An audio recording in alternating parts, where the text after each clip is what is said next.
ఢిల్లీ జంతర్ మంతర్ వద్ద విద్యార్థులపై లాఠీచార్జీకి నిరసనగా సంఘీభావం తెలిపిన ప్రధాని ఇంటి ముందు శాంతియుత ధర్నా చేస్తున్న పార్లమెంటు ప్రతిపక్ష నేత రాహుల్ గాంధీని అరెస్టు చేయడాన్ని తీవ్రంగా ఖండిస్తున్నామని ఆదిలాబాద్ కాంగ్రెస్ నేతలు అన్నారు.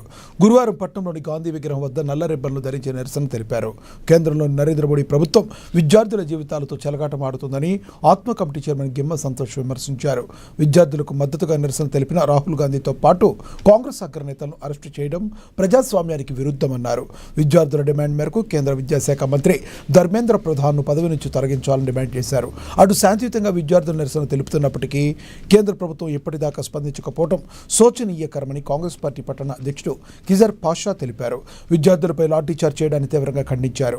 ఇంత జరుగుతున్నప్పటికీ ప్రధాని ఎందుకు మౌనంగా ఉన్నారని ప్రశ్నించారు. ఆత్మహత్య చేసుకున్న విద్యార్థులకు నష్టపరిహారాన్ని అందించి వారి కుటుంబాలకు న్యాయం చేయాలని కోరారు. అలాగే విద్యాశాఖ మంత్రి ధర్మేంద్ర ప్రధాన్ వెంటనే తన పదవికి రాజీనామా చేయాలని డిమాండ్ చేశారు.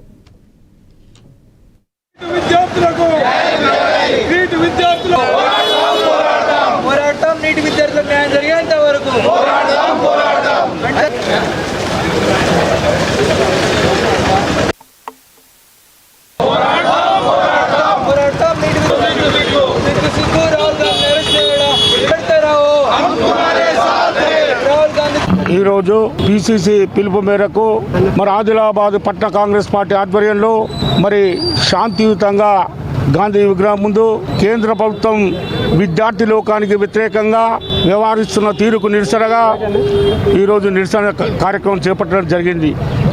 మరి నరేంద్ర మోడీ ప్రభుత్వం ఎందరో మంది విద్యార్థుల జీవితాలతో చెలగాటమాడుతూ ఈరోజు మరి విద్యార్థి లోకం మరి పెద్ద మొత్తంలో భారతదేశంలోని విద్యార్థి లోకమంతా జంతర్ మంతర్ దగ్గర ఈరోజు యువత కానీ వీరందరూ పెద్ద ఎత్తున ధర్నా చేపట్టినప్పుడు మరి దానికి సాంఘీభావంగా భారత పార్లమెంటులో ప్రధాన ప్రతిపక్ష నాయకుడు భారత భావి ప్రధాని రాహుల్ గాంధీ గారి నాయకత్వంలో మరి నరేంద్ర మోడీ ఇంటి ముందు ధర్నా చేపట్టినటువంటి సందర్భంలో రాహుల్ గాంధీ గారిని వారితో పాటు అగ్ర నాయకులందరినీ అరెస్ట్ చేసి రాహుల్ గాంధీపై రక్తం చిందినప్పటికీ ముక్కులో నుంచి రక్తం గారినప్పటికీ భయపడకుండా విద్యార్థుల పక్షాన నిలిచి విద్యార్థులకు జరిగిన అన్యాయాన్ని ఎత్తి చూపడం ఈరోజు భారతదేశ ప్రజానికం భారతదేశం యువతంతా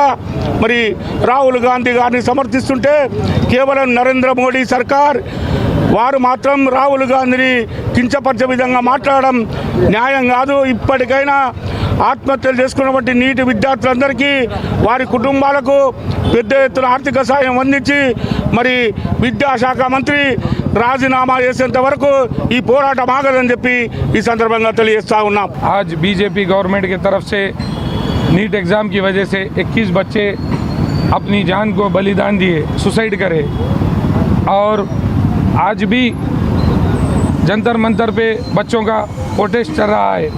तो मैं बीजेपी गवर्नमेंट से ये कहना चाह रहा हूँ कि ये बंद करे, बच्चों के साथ खिलवाड़ ना करे, एजुकेशन के नाम पर दंगे मत कराओ और हमारे प्रिय